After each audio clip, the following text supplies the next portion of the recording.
فيديو النهاردة ان شاء الله لمحبي الاكلات الاقتصادية. فيديو النهاردة او اكلة النهاردة هنعملها ب20 جنيه بس. 20 جنيه، ايوه، وممكن كمان اقل من 20 جنيه. طبعا مفيش توفير اكتر من كده. قبل كده كنت انا نزلت لكم بفيديو، كنت انا عملت فيه اكلة كلفتنا 30 جنيه وقلت لكم لو انتوا عايزين توفروا كمان عن ال 30 جنيه هتعملوا ايه. النهاردة برضو نزلت لكم باكلة ب20 جنيه وممكن كمان تكون اقل من 20 جنيه. يلا بينا ندخل ونشوف الفيديو. بس قبل ما نشوف الفيديو يا ريت ما ننساش نسمي الله ونصلي على اشرف المرسلين سيدنا محمد صلى الله عليه وسلم. يلا بينا ندخل ونشوف عملنا ايه. انا النهارده ان شاء الله هعمل لكم باميه. الباميه هتقولوا مش هي بفلوس. الباميه دي كانت متفرزه عندي في الفريزر، بفتح الفريزر كده بشوف ايه اللي عندي وبطلعه. لقيت كيسين كده في قلب الفريزر، قلت اطلعهم اعملهم لان الجديده خلاص جت، فدولت كانوا اخر كيسين قلت اعملهم. طيب وكمان البتنجان، احنا اشترينا البتنجان والفلفل، قلنا ب20 جنيه بتنجان على فلفل، وممكن كمان ان هو يكون اقل من كده على حسب سعره في اي مكان. يعني شوفوا، ممكن تشتري نص كيلو، ممكن ان انت تشتري كيلو. ده بيفرق من مكان لمكان، وبيفرق كمان من الكمية اللي انت هتعمليها. يعني ال20 جنيه مش ثابتة للفلفل والبتنجان، عشان كده قلتلك ان انت ممكن تعمليها اقل من كده. طيب هنشوف بقى الوصفة بتاعتنا ان هي هتتعمل ازاي. زي ما قلت لكم، انا طلعت الباميه من الفريزر، يعني انا ما اشتريتهاش.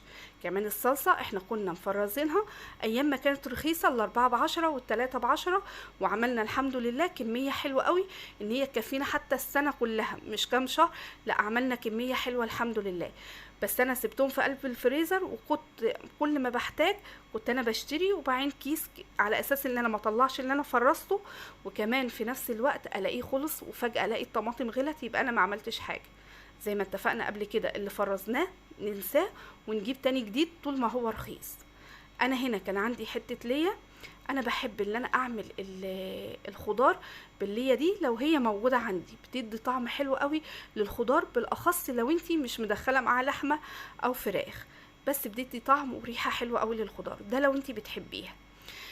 انا اديتها تشويحة كده على النار مع شوية زيت او معلقة زيت عشان تنزل الدهون بتاعتها، وحطيت عليها معلقة ثوم.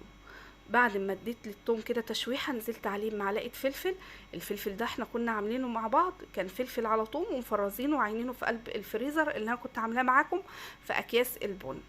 بعد ما كل ده دخل مع بعض وريحته طلعت، نزلت بالباميه زي ما انتوا كنتوا شايفينها. الباميه طلعاها من الفريزر حطيتها على طول على الثوم والفلفل، بس سيبيهاش ان هي تفك. بعد كده بديلها تقليبه لغايه ما تفك معايا. انتي ممكن ان انتي تسيبيها كده ما تضيفلهاش ميه ولا اي حاجه، غطي عليها والبخار اللي طالع من الطاسه او الصينيه هيطلع على الباميه وهيفكها معاكي.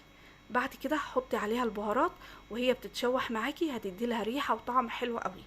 حطيت شويه ملح، فلفل اسود، شويه كزبره، وحطيت مكعب مرقه لان هنا ما كانش فيه شوربه. اليوم ده زي ما بيقولوا كده اكله ارديحي، يعني بدون لحمه او فراخ، فعشان كده حطيت لها مكعب المرقه، وده اختياري، في ناس مش بتحب تحطه في الاكل خالص، بس انا حطيته لان هنا انا هزود شويه ميه كده صغيرين عشان دي تدي طعم للباميه معايا. هنا هفضل بقى ادي تشويحه كده للباميه برضو مع البهارات والكمان والفلفل والثوم. عايزه الباميه تطعم من الفلفل والثوم معايا قبل ما احط الصلصه عليها. الصلصه بقى سواء انتي حابه تطلعي من اللي كان عندك او حابه ان انتي تشتري طماطم، انا ما اشتريتش، او مثلا عندك برطمان صلصه اللي انتي هتطلعي منه وتعملي منه، ده براحتك. انا قلتلك على اللي انا اشتريته النهارده. عايزه اقولك كمان على حاجه، في ناس هتقول طيب الصلصه دي بفلوس، البهارات بفلوس، الباميه بفلوس. انا هحسب باميه ليه؟ انا جايباها من سنه، انا طلعتها معايا من الفريزر، فانا مش هحسب تمنها. كمان البهارات موجودة عندنا، الصلصة زي ما قلتلك هي موجودة عندنا، سواء حتى لو انت شاريها من اسبوع. ما تحسبيش حاجة انت مش شاريها النهاردة، لو جيتي تحسبيها كده مش هتعيشي. لو جيتي تحسبيها كده هتلاقي كل اكلة بتكلفك. انا هنا في اليوم ده وفرت مبلغ كبير جدا. يعني شوفي انتي مصروفك بيكون ايه. لو انتي مصروفك مثلا هتوفري في اليوم ده 100 جنيه او 50 جنيه، شوفي مثلا لو 50 جنيه، اقل حاجة 50 جنيه، انا بتكلم في اقل حاجة. لو هتوفري 50 جنيه، شوفي لو انتي عملتي اكلة من مفيش 4 مرات في الشهر، يعني كل اسبوع مرة، هتوفر معاكي 200 جنيه. ال200 جنيه دولت مش كافلين ان انت تجيبي بهارات وتعينيها هتكفيكي الشهر. ال200 جنيه دولت مش كافلين ان انت تجيبي لك برطمانين صلصة وتعينيهم. مش هتجيبي لك كام نوع خضار وتعينيهم في قلب الفريزر. انا بوفر عشان اللي انا اقدر اجيب اكلة تانية واعملها، او اللي انا اجيب املى التلاجة عندي او املى المطبخ عندي بحاجات ناقصاني، مكرونة، بهارات، ازازة زيت، علبة سمنة.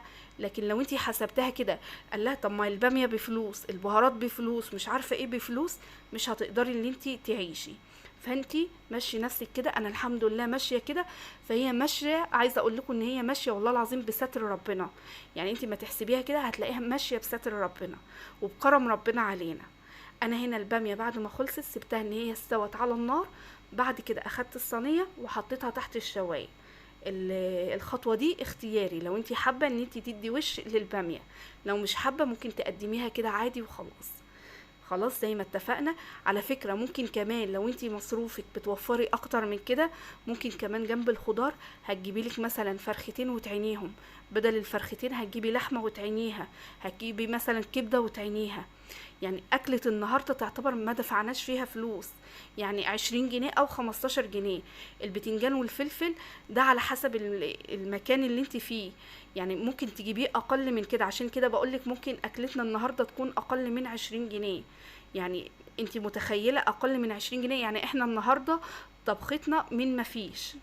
البتنجان ده قليته، وبعد ما قليته ملحته على طول عشان يشرب من التمليحه. حلاوه البتنجان اللي انت تملحيه وهو سخن، ما تسيبهوش لغايه ما يبرد. لو سبتيه لغايه ما لو سبتيه يبرد وبعد كده تيجي تملحيه، مش هيشرب من التمليحه وهيبقى طعمه مش حلو. لكن وهو سخن بتلاقيه اخد كده من طعم الفلفل والليمون اللي انت عصراه عليه، فبيبقى طعمه حلو معاكي.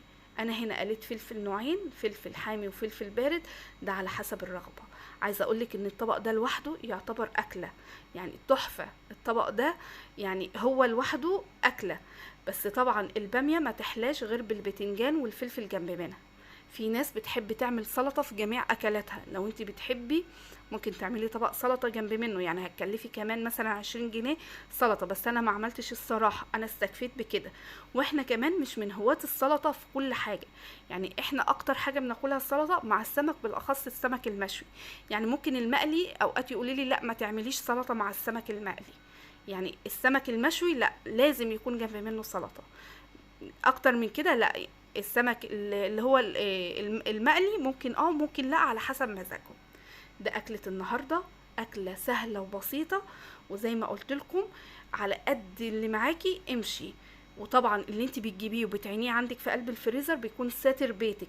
اليوم ده مش قادرة ان انت تنزلي، اليوم ده مفيش معاكي فلوس ان انت تنزلي، اليوم ده محتارة انت هتطبخي ايه، مجرد ان انت بتفتحي الفريزر وبتشوفي ايه اللي موجود عندك وهتطلعيه وهتعمليه. طبعا مفيش اسهل من كده ولا احلى من كده. ده فيديو النهارده الباميه، وعملناها كمان في حاجه واحده، ما بهدلناش صواني كتير او حلل كتير. يا رب فيديو النهارده يكون نال اعجابكم. اسيبكم في رعايه الله واستودعكم